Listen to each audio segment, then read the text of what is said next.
Hey, hey, hey, happy day 17 of our 30 plus day Get Up and Go Challenge. Sharon Horne-Ellstrom here with my little mini magnet Monopoly board. Pass, go, collect $200. Remember, if we take action, that's how we get results in our life. And we are going to talk about the A with respect to relationships in our SOAP framework. Yesterday and the day before, I started talking about and sharing with respect to the area of relationships. Remember, we've got the key areas and aspects of our life: physical, mental, emotional, spiritual, financial, relationships, contribution, and then this time through the Get Up and Go SOAP Challenge, I am adding communication and confidence, because I'm adding communication and confidence to the foundational things that I am personally working on in 2021. Do I have confidence? Yes. Do I have the ability to communicate? Well, sometimes people would disagree whether I can communicate or not. Some people say yes, some people say no, you talk too much, you talk too fast. Doesn't matter, at least I'm talking. So today we're going to talk about the A, the action part of our SOAP framework, right? We've talked about our story, our situation. We used our imaginary friend, I used George, and we talked about, well, what is my current situation with respect to my relationship, and I did my relationship with my sisters. I have 3 sisters, and I have different relationships with each and every one of them. And always would like my relationships with my sisters to be better, right? Always want to improve that relationship because I love my sisters. And then yesterday we talked about options. What are the possibilities? We brainstormed all of the different ways, 10 at least, and shared 3 possible ways I could improve my relationship with my sisters. Then today we're going to talk about how do we decide, how do we choose among those alternatives.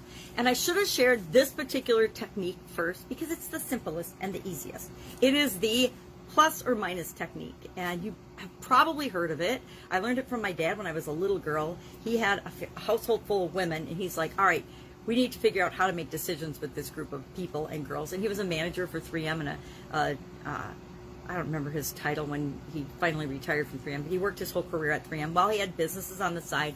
And he had to lead a lot of people in the labs, a lot of people in different divisions. He ended up leading whole divisions of 3M before he retired. And so he would bring home a lot of decision-making, learning. It's the first time I ever heard of a personality survey and study. My dad brought that home, the Myers-Briggs, when I was still in, I think we were still in high school when my dad brought that home, and we all did the Myers-Briggs and things like that.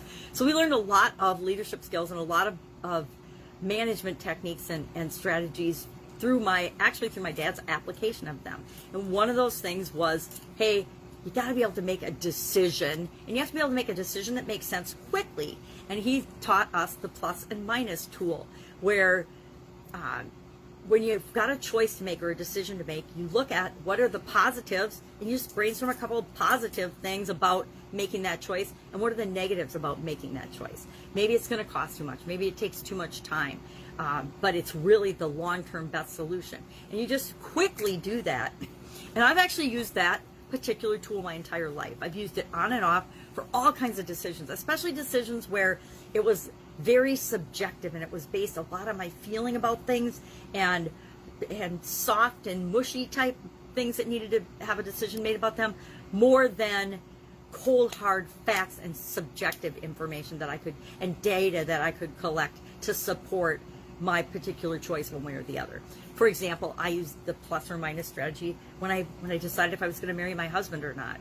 Now we're divorced after 25 years, so I guess maybe that wasn't the best use of that. But I remember he found it later on after we'd been married a while. I don't know why I didn't throw it away, but he found it. He was all mad because of some of the stuff that was on the negative column. And I'm like, hey, it's just what it is. Here's all your strengths and the things I love about you. Here's the things that were negative and drawbacks, and I still married you, so what are you mad about?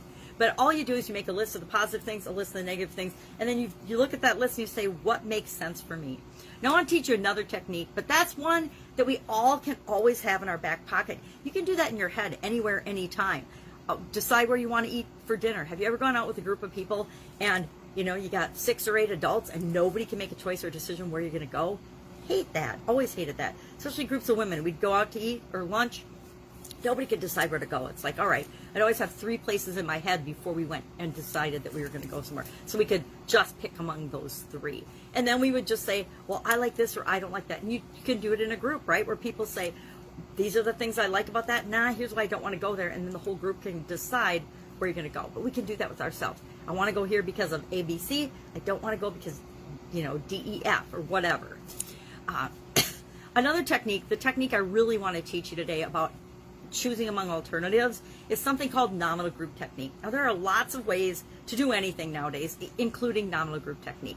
But I taught, just like my dad came and taught things to my sisters and my mom, and many of our friends that he learned at work, I taught my daughter because I used nominal group technique all the time in my corporate career. I was using it all the time to make decisions and to make especially group decisions. So when my daughter won a puppy from the Pheasants Forever banquet, she won a black lab, she wanted to name her puppy, and she spent 3 days having the family go through the process I'm actually teaching you in the SOAP framework. She wanted to name her puppy, and she wanted to pick the best name possible. And so for 3 days, she sat with her little notebook and brainstormed names, and then had each of us, all 4 of us in the family, vote on it and weight the choices and nominal group technique to break it down and whittle her 3-page list down to, I think she went to 25, then she went to 10, then she went to, I think she had 3 different names, and we used nominal group technique each time. And all you do with my version of nominal group technique, and I'll show you a quick example of this, I actually combine different strategies and techniques when I am making decisions. And so I'll take the nominal group technique and I will add it, I'll add a rating system, or I will add, on this one, the technique I'm going to teach you next time we go through the SOAP framework, called head, heart, intuition, or head, heart, gut.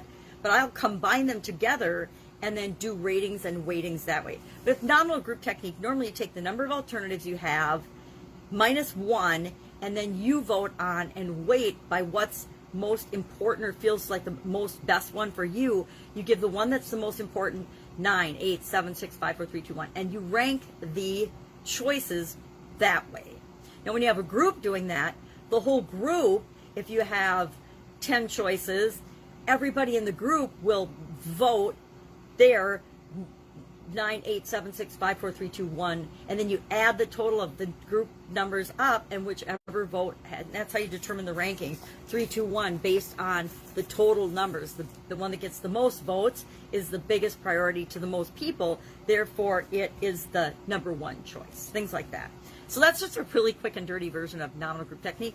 So I'm going to take and look at, where is my list of options and things I could do with my sisters. And I picked, what 3 did I pick? I picked shop, go out to eat, call.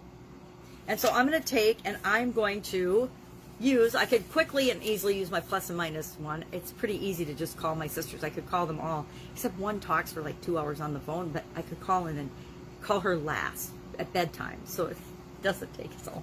But what are the plus and minuses of calling my sisters? What are the plus and minuses of going shopping with my sisters? What are the plus or minuses of going to lunch or going out to dinner with my sisters?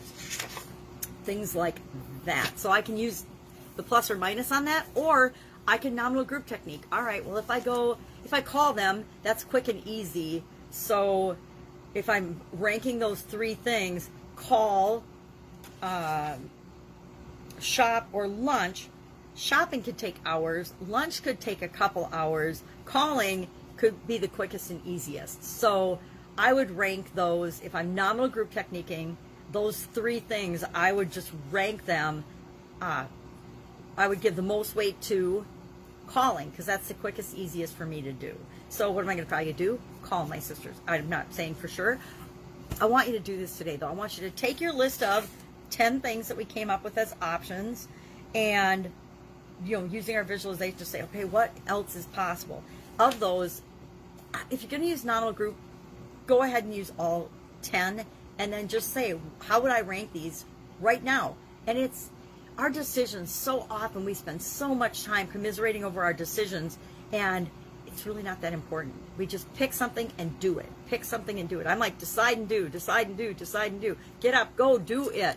So you could do either the plus or minus or the nominal group technique, whichever you choose for your list of options, and then just share in the comments below something that you learned, something that you liked or didn't like about the nominal group technique.